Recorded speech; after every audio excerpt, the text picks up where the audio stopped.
શુભ હેતુથી શહેરના ફનવર્ડ ખાતે બાળ સંગમ કાર્યક્રમનું આયોજન કરવામાં આવ્યું હતું। આ કાર્યક્રમના ઉદ્ઘાટક દત્તાત્રેયજી હોસબાલે હતા, તો મુખ્ય મહેમાનમાં પરસોત્તમભાઈ રૂપાલા, સંસદ લોકસભા રાજકોટ તેમજ રામભાઈ મોકરિયા, સંસદ રાજ્યસભા રાજકોટ ઉપસ્થિત રહ્યા હતા અને કાર્યક્રમ પ્રસંગે બાળકોને પ્રોત્સાહિત કર્યા હતા। વધુ સમાચાર માટે જોતા રહો આરપી ગુજરાત ન્યૂઝ રાજકોટ। સુરક્ષિત રહો, ધન્યવાદ।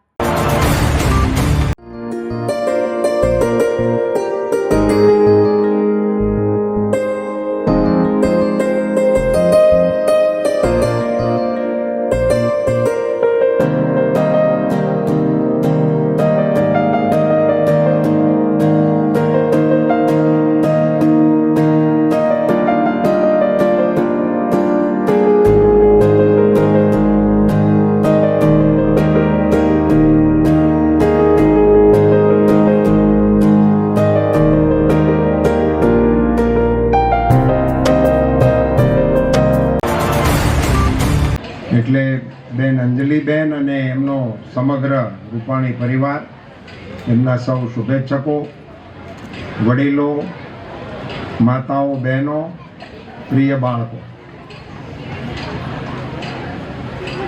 અગાઉ એક વખત આ કાર્યક્રમમાં મારે પણ મને એમ છે કે જ્ઞાન પ્રબોધિની કાર્યક્રમના એક કાર્યક્રમમાં હું અગાઉ પણ ઉપસ્થિત રહેલો, ત્યારથી મને આ પ્રકલ્પો અંગેની જાણકારી મળેલી।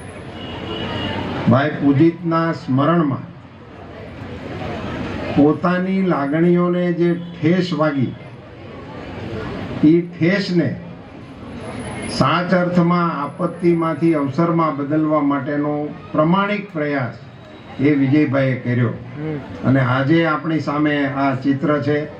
ભાઈ અનિમેશભાઈ કહેતા હતા આઈઆઈટીમાં, મેડિકલમાં, એન્જિનિયરિંગમાં, દેશમાં અને વિદેશમાં એ બાળકો પહોંચ્યા। મને એવો વિચાર આવે છે કે જ્યારે પણ એમના મનમાં, વિજયભાઈના મનમાં આવો સંકલ્પ આવ્યો હશે કે આપણે કંઈક કરવું છે, એ ક્ષણે એમને કચરો વીણતા બાળકો ધ્યાનમાં આવ્યા। એ ખૂબ મોટી વાત છે। મને તો એવું લાગે છે કે આપણે અન ટુ ધી લાસ્ટ, પછી અંત્યોદય, પછી છેવાડાનો માણસ, આ બધા વિષયો ઉપર આપણી વિચારધારાને વરીને આપણે કામ કરતા આવ્યા છીએ, પણ એને જમીન ઉપર ઉતારવા માટેનો જબરજસ્ત પ્રયાસ વિજયભાઈ રૂપાણીએ દુઃખની પળમાં કર્યો। આ દુઃખની પળ એવી વસ્તુ હોય છે કે ત્યારે આપણે સ્વમાં આવી જતા હોઈએ છીએ। આપણને ગમે તેટલી ભાષા આવડતી હોય, પણ જો સામે કંઈક બીકાળવું આવી જાય તો રાઈડ માતૃભાષામાં જ પડે।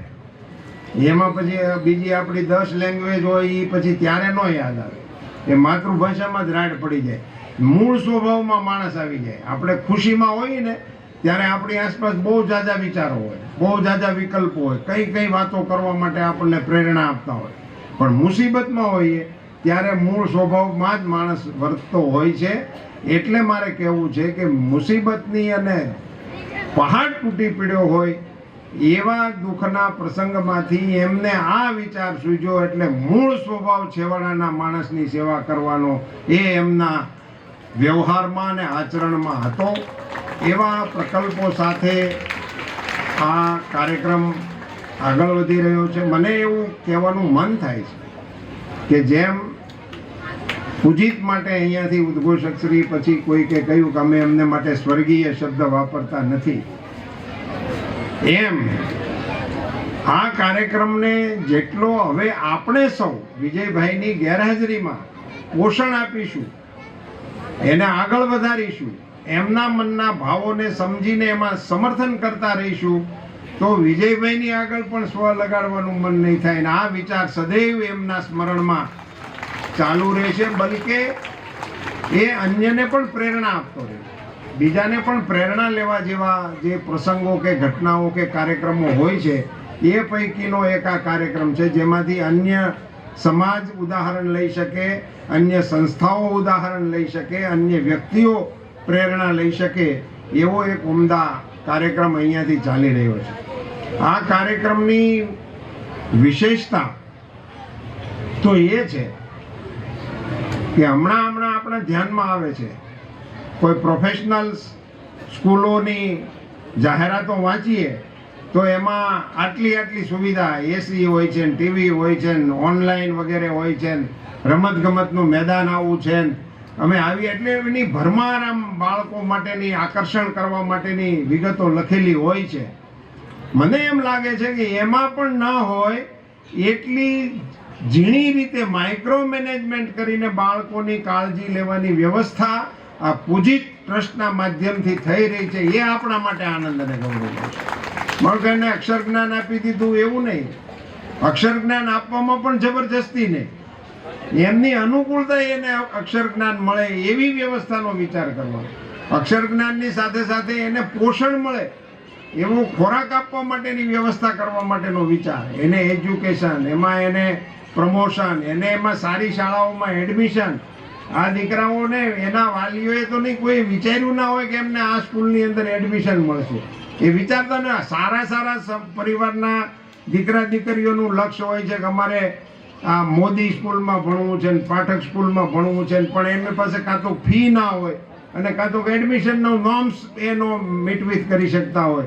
તો એ આપણા જનસામાન્યના બાળકો માટે જે દુર્લભ હોય એ કચરો વીણતા બાળકોને કે છેવાડાના ઝૂંપડપટ્ટીમાં વસતા બાળકોને તેનું સ્વપ્ન ના આવે.